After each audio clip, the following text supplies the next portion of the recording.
As hard as it is to believe, it's the final week of the regular season, and it was a great Thanksgiving for the UConn Huskies after one of the best Saturdays in a long, long time at Rentschler Field. We welcome you to the final edition, regular season of the Blitz. I'm Joe D'Ambrosio, the voice of the Huskies, here with the head coach, Bob Diaco, and so many things to talk about from Saturday's game. But I just thought that the spirit that was showed by the seniors before the game and the ceremonies when they came out, by all the players during the game, and obviously by the players and the fans at the end of the game.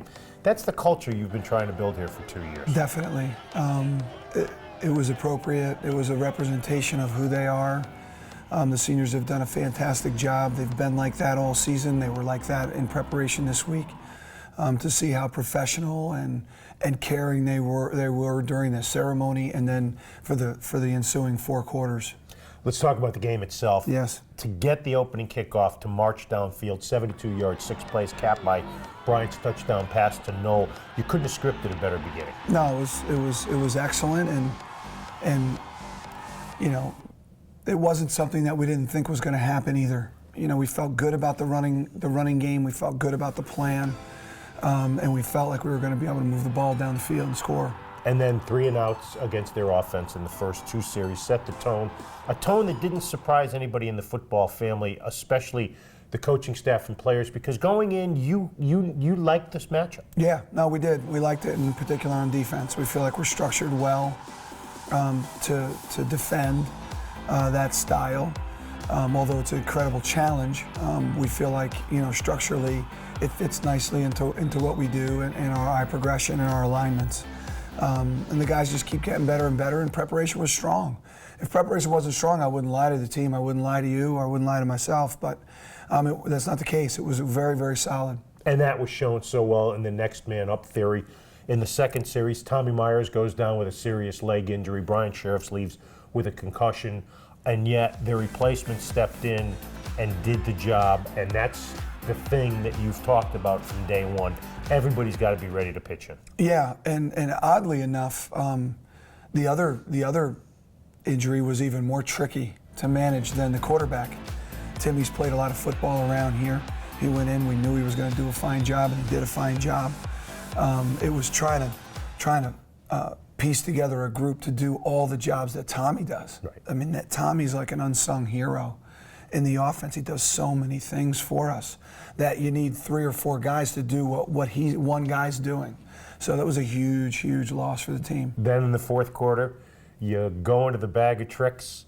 Timmy throws the pass to Garrett. It gets tipped into his hands. Oh my gosh. Garrett throws it downfield to Knoll, who's waiting for it patiently to get to him. Yeah. He gets in for the touchdown. It's a play that you've worked on.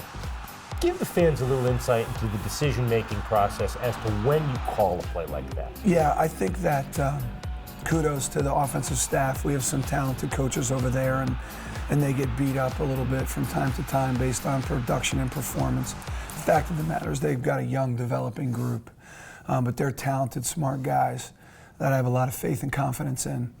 And they've been working on this play, and they came to me with a thought about Garrett and utilizing him in the offense to do jobs, which then would include some trickeration, you know, right, where you can throw him the ball and he can throw it down the field because he's an excellent quarterback.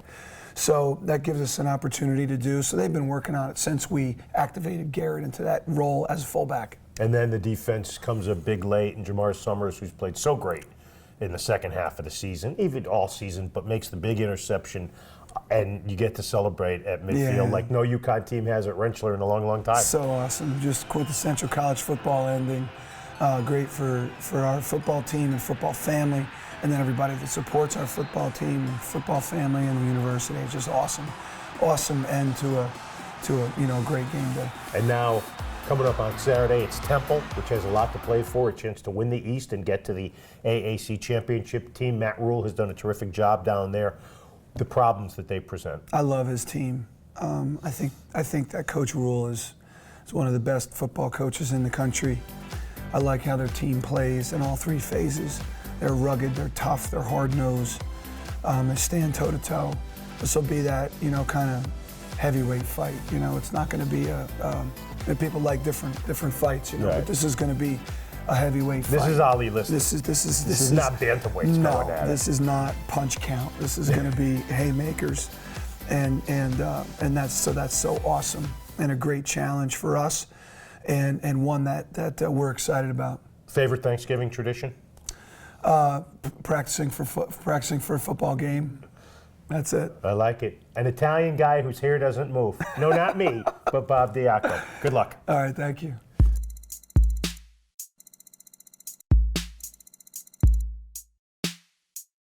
Time for our first player profile, and it's a repeat. Andrew Adams, the senior safety co-captain, who was such a big part of the dramatic win over Houston. First off, congratulations. What was Saturday night like back on campus? Oh, it was great.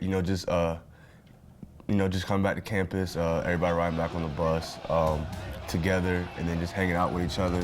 Just a great time to be a Husky. The belief going into the game, Andrew, was that you guys could play with Houston, obviously, because you executed. But when did that really start to kick in during the week of preparation? That this was a team that, as good as they were, this defense, your defense, could stay with them. Yeah, right. We knew they were undefeated 10-0, but just watching them on film, we saw that we matched up well with what they do.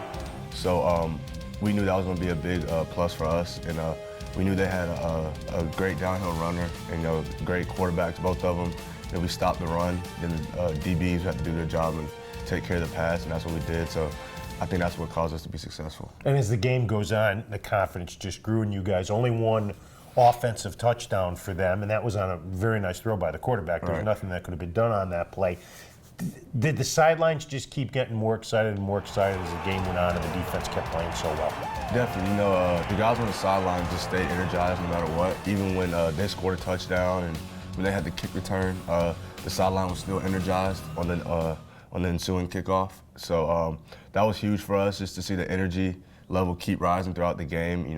That's also a big help. Now, where were you standing? What were you watching when the flea flicker from Garrett to Mr. Thomas took place? I was on the bench and I was watching the Jumbotron.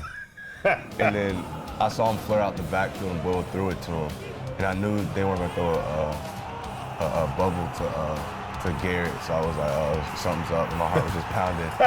And the ball's in the air. I was like, come on, somebody be open. Isn't it good as a teammate, as a guy who plays all the time, to see guys like Garrett, to see guys like Tim, who haven't played a lot this year, be so instrumental in the win? Yeah, it was huge. We have a next man up mentality, and they played their roles very well, and they were asked to go in and contribute, and that's what they did. How important is it, and I know the answer to this, but I'm going to ask it anyways, how important is it for you as a fifth-year senior to become bowl eligible, to get the chance to play in a bowl game, not be the first class in a long time here that never went to a bowl game? It's everything. Being here for 5 years, that's all I want to do is go to a bowl game. Now, this group of seniors, we've accomplished that, so it's just huge, and it's great to be a Husky. All right, let's go to our popular segment entitled 3 and Out.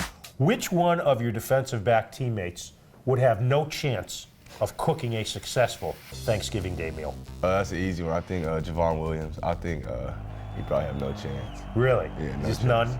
No chance at all. No. No chance at all. Who'd be the best? You? Probably me. Yeah? Can you do a little I think so. cooking and stuff? Could you cook enough to feed Tommy Hopkins? Oh, I don't know about that. He's an eater. Yeah. In your 5 years here, what are you most thankful about at UConn?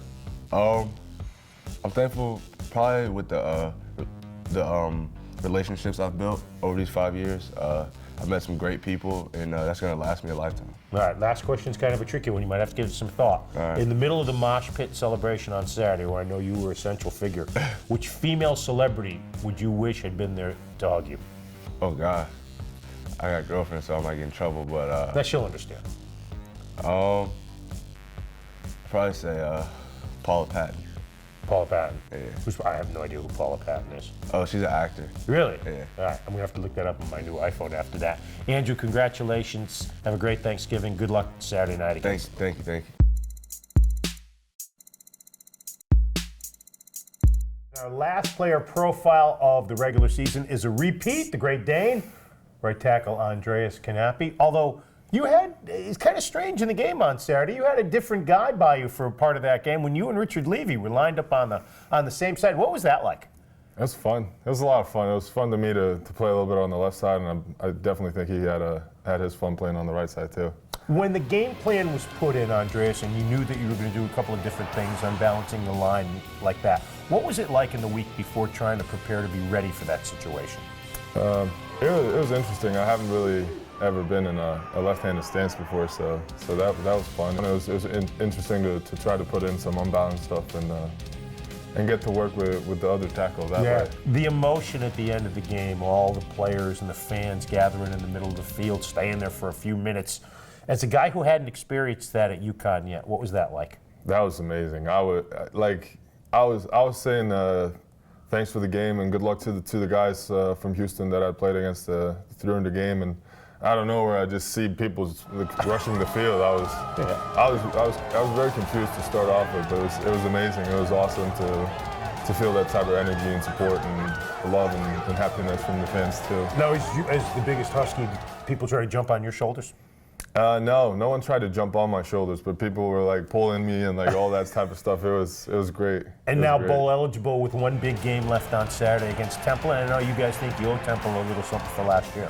Oh, definitely. I mean, you always do that. You always think of the next opponent as you owe them something, especially if you've had a close game with them the year before that, for sure. All right, the last regular season edition of 3 and Out. This is going to be the best one yet, I'm sure, so we know you'll come up big. Is there a Denmark equivalent of Thanksgiving? Yes and no. It was a couple weeks ago. It's called Morton's Night, where you eat duck and you get together with the people you love and stuff. So it's somewhat equivalent to it. It's not the same thing, but it's like a holiday night too. All right. See, it's an educational blitz this week. Since you've been in this country, Andreas, which Thanksgiving tradition do you like the best? The food. Eating? That's fine. Yeah, That's but I also like that you actually take a day out to be appreciative of the things and the blessings you have in your life and the people that means a lot to you in your life. Are you a turkey guy, a stuffing guy, or? I'm more of a turkey guy. Stuffing's not really my thing, but I definitely think like that day in general, being appreciative of the people that are around you and the people that are in your life, I think it's a very neat and unique thing to do. And the fact that you guys get to practice on Thanksgiving and then share Thanksgiving dinner in the cafeteria, that's kind of special for the team too. Oh yeah, for sure. And then the final question, which unit could out-eat the other at the Thanksgiving dinner table? O-line or D-line? O-line. Really? Yeah. Is that because you have the Hopkins advantage? We got me, we got Hopkins, we got Rich. Rich can eat a lot too. We got Vetri. Vetri eats a lot, like low-key. And we just also because I think we're more guys. Right. That's true. You have the weight advantage. Yeah, but per person, I definitely think that we would be eating more too. All right, the gauntlet has been thrown down. Andreas, great stuff. We appreciate it. Thank you. Good luck on Saturday. So there it is, the last regular season edition of the Blitz. But if everything goes according to form, we promise you we will have one coming up for the bowl game. Now, if you can't get to the game on Saturday down in Philadelphia, of course, you can listen to it on the UConn IMG Sports Network beginning at 5:30. For Andreas, for Andrew, for Coach Bob Diaco, and for the best video crew of all time, UConn Video, I'm Joe D'Ambrosio. We'll see you next time on The Blitz.